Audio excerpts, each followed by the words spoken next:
ધોરણ 9 ગણિત પ્રકરણ 6 પ્રમેય 6.7 ત્રિકોણના ત્રણેય ખૂણાઓનો સરવાળો 180 અંશ થાય છે.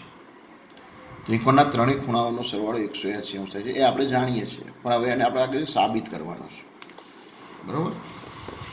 તો ત્રિકોણના ત્રણેય ખૂણાઓનો માપનો સરવાળો 180 અંશ થાય છે. તો પહેલાં આપણે એક ત્રિકોણ દોરી દઈએ. આપણે વાત કરીએ કે કોઈ પણ પ્રમેય સાબિત કરવો હોય તો પહેલી શું આવે? એની આકૃતિ આવે. આનું નામ આપીએ પી, ક્યુ અને આર. આ ત્રણ ત્રિકોણ પી ક્યુ આર મેં લીધો. બરાબર? પક્ષમાં શું આવે? કયો ત્રિકોણ લીધો? ત્રિકોણ પી ક્યુ આર છે. અને સાધ્યમાં આપણે લઈ લઈએ કે ખૂણો પી વત્તા ખૂણો ક્યુ વત્તા ખૂણો આર બરાબર 180. બરાબર? આપણી ચોપડીની અંદર ખૂણો 1, 2, 3 બરાબર 180 એ રીતે આપેલું છે. એ રીતે પણ કરી શકાય. ખૂણા પીને 1 કહીએ, ક્યુને 2 કહીએ અને આરને 3 કહીએ તો પણ ચાલે. જો એ રીતે કરો તોય વાંધો નહીં, અને આ રીતે પી ક્યુ આર સંકેત રાખીને કરીએ તો પણ વાંધો ના આવે. બરાબર? જૂના અભ્યાસક્રમમાં આ પ્રકારે છે અને નવા અભ્યાસક્રમ એને 1, 2, 3 ને એવું કીધું છે. તો એ બંને પ્રકારે પ્રમેય લખી શકો. આ હું શીખવાડું છું એ પણ લખી શકો, અને ચોપડીની અંદર આપે છે એ પ્રકારે પણ તમે લખી શકો. હવે આપણે સાબિતીમાં હવે એક કામ કરીએ. આપણે આ સમાંતર રેખાઓ વાળું પ્રકરણ છે. સમાંતર રેખાઓ. બરાબર? તો પીમાંથી એક ક્યુઆરને સમાંતર રેખા દોરી દઈએ. આપણે પીમાંથી પસાર થાય અને ક્યુઆર એને સમાંતર રેખા દોરી દઈએ. એ રેખાનું નામ આપી દઈએ XY. તો પહેલાં આપણે શું લખીશું? પીમાંથી પસાર થાય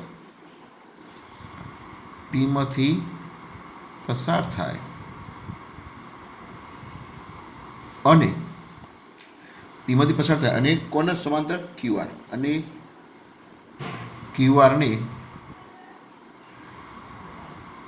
સમાંતર નીચે લખીએ. ક્યુઆરને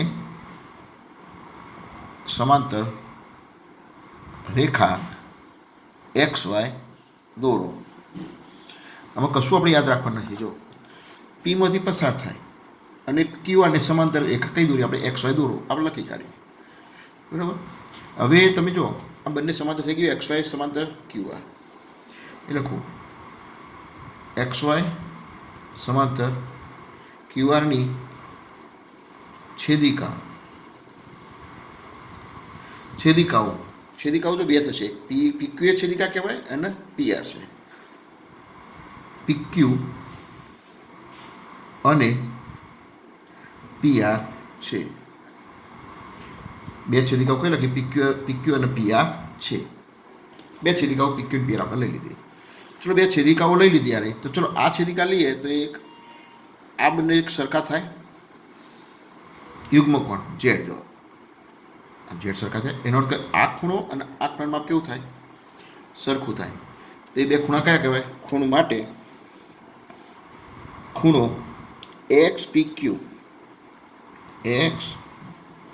બરાબર PQR. જો PQR એટલે એને Q એટલો કહેવાય. લખજો XPQ. બરાબર? કારણ કે આ પી ખૂણો આપણે આ Q એકલો જ છે. આમાં કોઈ વિભાજન એટલે બરાબર Q કહી શકાય.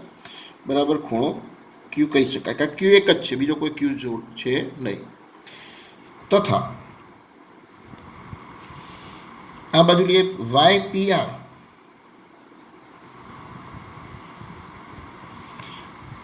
YPR એટલે આ ઝેડ આપણે જોઈએ. આ ઝેડ આ ચોકડી વાળો. તો એ આ તો આ ચોકડી વાળો. તો YPR બરાબર શું કહેવાય? ખૂણો R બરાબર ખૂણો R. કયા કારણે? યુગ્મ કોણ. કયો નિયમ? યુગ્મ કોણ. ચલો, બરોબર. હા, હવે આપણે એક કામ કરીએ. આ એક રેખા છે XPY રેખા હોવાથી આ XPY આખી આપણે શું છે રેખાઓ, આ રેખા છે, રેખા ઉપરનો આ બિંદુ P છે અને Pના કારણે રેખા ઉપર આ રેખા ઉપર 3 ભાગ પડે, એક આ ખૂણો અને એક આ ખૂણો, આ 3 ખૂણા થયા. તો આ 3 3નો સરવાળો કેટલો થાય 180. આપણે જાણીએ છીએ કે રેખા હોય તો એની સાથેના જે 3 ખૂણા ભેગા થાય, અહીંથી આ ખૂણો આ ખૂણો આ ખૂણો 3 ખૂણાનો સરવાળો ભેગો થઈને કેટલો થાય 180 હોવાથી શું લખીશું ખૂણો XPQ XPQ. ચલો આકૃતિ જુઓ XPQ એટલે આ ખૂણાની વાત થઈ ગઈ, આ ખૂણાની ચર્ચા થઈ. હવે આ ખૂણાની વાત કરી છે તો આ ખૂણો કયો કહેવાય QPR. QPR બરોબર કયો કહેવાય QPR વત્તા ખૂણો QPR વત્તા હવે આ ખૂણાની ચર્ચા તો YPR ખૂણો YPR બરાબર 180. હવે આની અંદર આપણે ચલો XPQ ની જગ્યાએ શું છે Q. XPQ બરાબર Q આપણે લાયા છીએ તો જે XPQ અહીં Q મૂકી દઈશું. આ Q બે સરખા છે બરાબર. આના પરિણામ 1 કહી દઈએ આપણે, આના પરિણામ 1 કહી દઈએ તો પરિણામ અને આના પરિણામ 2 કહી દઈએ. ચલો કે પરિણામ 1 અને પરિણામ 2 પરથી 1 અને 2 પરથી ચલો XPQ તો XPQ ની જગ્યાએ શું લખાય Q તો ખૂણો Q વત્તા QPR તો QPR ના QPR વત્તા YPR ની જગ્યાએ શું લખાય R બરાબર 180. હવે આકૃતિ જો QPR એટલે આ ત્રિકોણનો ખૂણો કયો કહેવાય P જ કહેવાય ને QPR આ ત્રિકોણ માટે તો QPR ની જગ્યાએ શું મૂકી દઈશું P મૂકી દઈશું માટે ખૂણો Q વત્તા ખૂણો P વત્તા ખૂણો R બરાબર 180. આપણે જોઈ લો આપણો પ્રમેય સાબિત થઈ ગયો. QPR કે PQR ક્રમમાં મૂકી દે માટે ખૂણો P વત્તા ખૂણો Q વત્તા ખૂણો R બરાબર 180. આ પ્રમેય આપણે સાબિત થઈ ગયો. તો પ્રમેય સાબિત કરવા માટે 2 જ વિધાનો હતા. કયા? એક આ યુગ્મ કોણવાળું એટલે આ 2 ખૂણા સરખા, આ યુગ્મ કોણ એટલે આ 2 સરખા બતાવવાના, પછી આ 3નો સરવાળો 180 વાળું પરિણામ. એટલે આ 2 પરિણામનો ઉપયોગ કરો એટલે પ્રમેય એકદમ સહેલો IMP પ્રમેય છે. આ પ્રમેય મોટા ભાગે પૂછાય છે, બહુ IMP પ્રમેય છે એટલે તૈયાર કરી દેવાનો બરાબર. હવે આપણે એક આગળ વધીએ.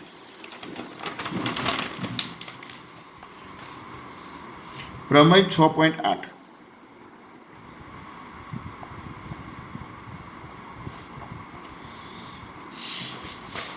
ચોપડીમાં જુઓ પ્રમેય 6.8. જો ત્રિકોણની એક બાજુને લંબાવવામાં આવે તો આ પ્રકારે બનેલ બહિષ્કોણ બંને અંતઃસમૂહ કોણના સરવાળા સમાન થાય છે. બહિષ્કોણનું માપ અંતઃસમૂહ કોણના સરવાળા સમાન થાય છે. હવે પહેલા આપણે તો ત્રિકોણ દોરી દઈએ. પ્રતિજ્ઞા 6.8 પુસ્તકની અંદર 95મા પેજમાં છેક નીચે આપેલી છે, એ થોડું જોઈ લેજો બરોબર. ત્રિકોણ નામ આપી દે PQR. હવે જો પ્રમેય જોજો ધ્યાન રાખજો 6.8 એમાં બહિષ્કોણનું માપ અંતઃસમૂહ કોણ. હવે એક તો વાત કે બહિષ્કોણ તો પેલા બહિષ્કોણની થોડી સમજ આપી દઉં કે ત્રિકોણમાં 3 શિરોબિંદુ છે. દરેક શિરોબિંદુએ તમે આ બાજુને જો લંબાઈ ધારો કે આ બાજુને આમ લંબાઈએ તો અહીં એક બહિષ્કોણ બને, આ બાજુને આમ લંબાઈએ તો બીજો બહિષ્કોણ અહીં બને. દરેક શિરોબિંદુએ 2 બહિષ્કોણ બને, દરેક શિરોબિંદુએ 2 બહિષ્કોણ બને.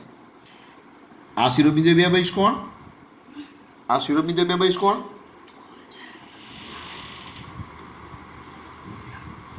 અને આ બિંદુએ બીજા 2 બહિષ્કોણ. અહીં 2 બહિષ્કોણ, અહીં 2 બહિષ્કોણ અને અહીં 2 બહિષ્કોણ બનશે બરોબર. એટલે કુલ બહિષ્કોણ કેટલા બનશે? 6 બહિષ્કોણ બને. ત્રિકોણમાં કુલ 6 બહિષ્કોણ બની શકે અને દરેક શિરોબિંદુએ જે 2 બહિષ્કોણ બને બંનેના માપ કેવા હોય? સમાન હોય. આ થોડું ધ્યાન રાખવાનું. હવે આ પ્રમેય એમ કીધું હવે બહિષ્કોણ દાખલા તરીકે અહીં બહિષ્કોણ દોરીએ, આ ખૂણા સાથે બહિષ્કોણ બનાવીએ તો QRને આપણે લંબાવી પડે S સુધી તો આ બહિષ્કોણ બને. તો આ બહિષ્કોણમાં આ બંનેના અંતઃસમૂહ કોણ કહેવાય, આ બંને તેના અંતઃસમૂહ કોણ કહેવાય. ખ્યાલ આવી ગયો? આ બહિષ્કોણ અને આ બંને શું કહેવાય? અંતઃસમુખ કોણ કહેવાય. આ ધ્યાન રાખવાનું. એટલે એ શું કહે છે આ પ્રમેયમાં? બહિષ્કોણનું માપ આ બંનેના સરવાળા જેટલું થાય. તો હવે આપણે સાબિત કરીશું. તો આપણે એને સાબિત કરીએ. તો ચલો આની સાબિતી લઈ લઈએ. તો આકૃતિ દોરાઈ ગઈ. પક્ષમાં શું લખીશું કે ખૂણો PRS એ ત્રિકોણ PQRનો PRS એ ત્રિકોણ PQRનો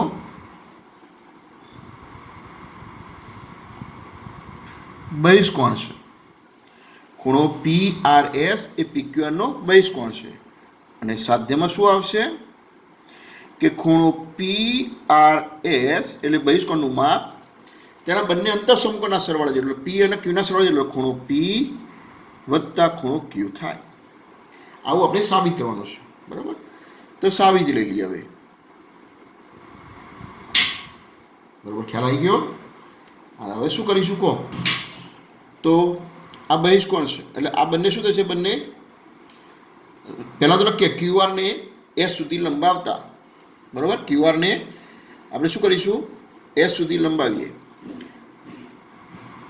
QR ને S સુધી લંબાવો. ચલો લંબાવી દીધી આપણે. બરાબર? હવે ખૂણો PRS અને PRQ બંને શું થશે? રૈખિક જોડના ખૂણા. અને આ બંનેનો સરવાળો કેટલો થશે? 180. માટે લખીએ ખૂણો PRS વત્તા ખૂણો PRQ બરાબર 180. કૌંસમાં શું લખીશું? રૈખિક જોડ. અને આના નંબર આપી દઈશું 1. આ પરિણામનો નંબર 1 આપી દઈશું. આ બંને રૈખિક જોડ છે. બરોબર? અને ત્રિકોણના 3 ખૂણા સરવાળો પણ કેટલો થાય? 180. આપણે હાલ વિધાન સાબિત કર્યું. બરોબર? હવે લખીએ ખૂણો P વત્તા ખૂણો Q વત્તા ખૂણો, આ ખૂણા લખું PRQ લખું બરાબર 180. આ પરિણામ નંબર 2. આ પરિણામ તો હાલ આપણે સાબિત કર્યો પ્રમાણે 6.7 કે 3 ખૂણા સરવાળો 180. એ પરિણામ લખ્યું. હવે 1 અને 2 સરખાવો તમે. 1 માં 2 નો સરવાળો 180 અને 2 માં 3 નો સરવાળો 180. તો પરિણામ 1 અને 2 પરથી શું લખાય? પરિણામ 1 અને પરિણામ 2 પરથી બંને સામસામે મૂકી દઈએ તો ખૂણો PRS વત્તા ખૂણો PRQ બરાબર ખૂણો P વત્તા ખૂણો Q વત્તા ખૂણો PRQ. બરોબર? હવે આ PRQ અને આ PRQ શું થશે? સામસામે ઉડી જશે. તો વધીશું ખૂણો PRS, કારણ કે આ વત્તા હતું, આ વત્તા પેલી બાજુ તો ઓછા થાય એટલે ઉડી જાય. એટલે PRS બરાબર શું થશે? ખૂણો P વત્તા ખૂણો Q. હવે જો આપણું પરિણામ સાબિત થઈ ગયું. PRS બરાબર P વત્તા Q. એટલે અહીં આપણો પ્રમેય પૂરો થઈ ગયો. તો આજે 6.8 અને 6.7 બે પ્રમેય આપણે ચલાવ્યા. બરાબર? આ બંને પ્રમેય તમારે 2 વખત લખવાના તૈયાર કરીને. પહેલાં તૈયાર કરો અને 2 વખત મોઢે લખી દો. ગણિતમાં પ્રમેય તૈયાર કરવો પડે ને મોઢે લખવો પડે. 2 વખત લખવો પડે. 2 વખત લખવાથી જો ના આવડે તો 3 વખત લખવાનો. 3 વખત ના આવડે તો 4 વખત લખવાનું. જ્યાં સુધી ના આવડે એને છોડવાનું નહીં.